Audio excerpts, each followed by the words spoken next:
President Marcos and his cabinet are thoroughly reviewing the national budget for next year to ensure its items are constitutional.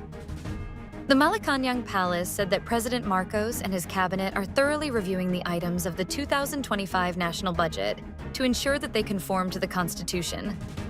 Executive Secretary Lucas Bersamin said that with or without the calls, the president is making sure that the budget prioritizes the main legacy thrusts of his administration. Bersamin made the statement in response to calls to remove unconstitutional items in the proposed $6.352 trillion 2025 national budget ahead of its signing. The chief executive is set to sign the national budget on December 30th, 10 days after its supposed signing.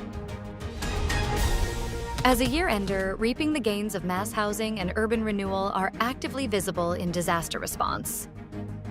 2 years after it embarked on an ambitious program of solving the 6.5 million housing backlogs for informal settlers and low-income earners in the country, the Department of Human Settlements and Urban Development is now gradually completing some of the projects that include condominium buildings.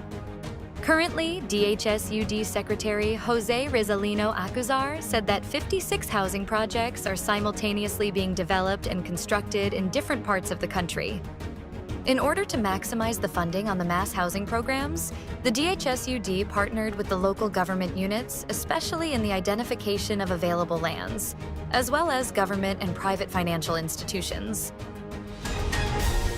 Cloudy skies brought isolated rains in Metro Manila and to the rest of the Philippines on December 26th, according to PAGASA. Localized thunderstorms have brought cloudy skies with scattered rain showers to Metro Manila and the rest of the country on Thursday, December 26th. In its weather forecast, the Philippine Atmospheric, Geophysical, and Astronomical Services Administration stated that Metro Manila and the rest of the country experienced partly cloudy to cloudy skies with isolated rain showers or thunderstorms.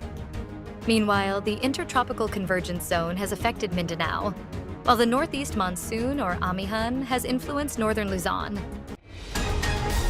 Construction sector posts a growth last October as it was driven by a surge in residential building. The local construction industry grew in October, driven by a surge in residential construction and investments in non-residential projects, while average construction costs decreased. The Philippine Statistics Authority reported that the construction sector continued its upward trajectory in October 2024, with a 4% year-on-year increase in the number of constructions to 13,848 projects.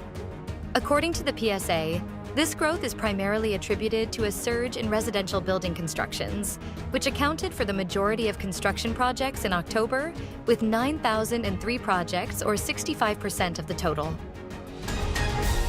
The Department of Trade and Industry targets the accreditation of 10 vape companies amid safety concerns. The Department of Trade and Industry is ramping up efforts to enforce safety and quality standards for vape products in the local market, targeting the accreditation and tax compliance of 9 to 10 vape companies by the end of the year. DTI Secretary Maria Cristina A. Roque said during last week's press briefing that a lot of vape companies have been accredited already, and hopefully by the end of the year, 9 to 10 companies have already registered and complied with the DTI. She added that it must be reminded that vapes are being sold in the market, and those involve chemicals that could either pose health risks or be acceptable for public consumption. President Marcos rallies support for film entries at the Metro Manila Film Festival 2024. President Marcos has enjoined Filipinos to support the 10 films that are part of the 2024 Metro Manila Film Festival, saying this year's entries offer golden lessons that reflect the Filipino story. In a video message played as part of the ads before the screening of MMFF movies in cinemas, the president said the festival has been part of the Filipino culture. The Metro Manila Film Festival is an annual showcase of Filipino films during the Christmas season. The movies are screened in cinemas nationwide from December 25th to January 7th.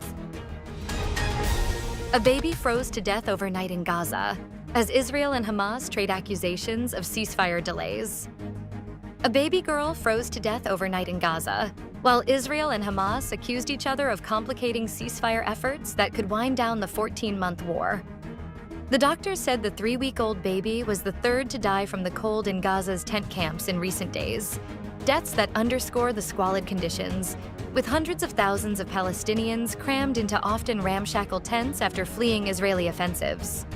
According to Gaza's health ministry, Israel's bombardment and ground invasion of Gaza has killed over 45,000 Palestinians, more than half of them women and children.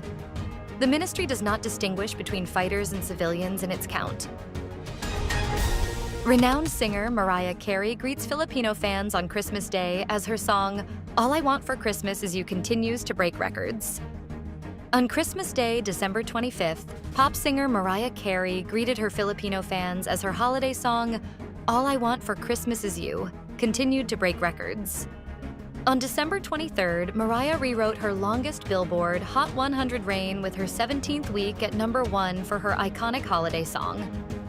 Billboard reported that the holiday carol has topped the Hot 100 chart for a third consecutive week this season.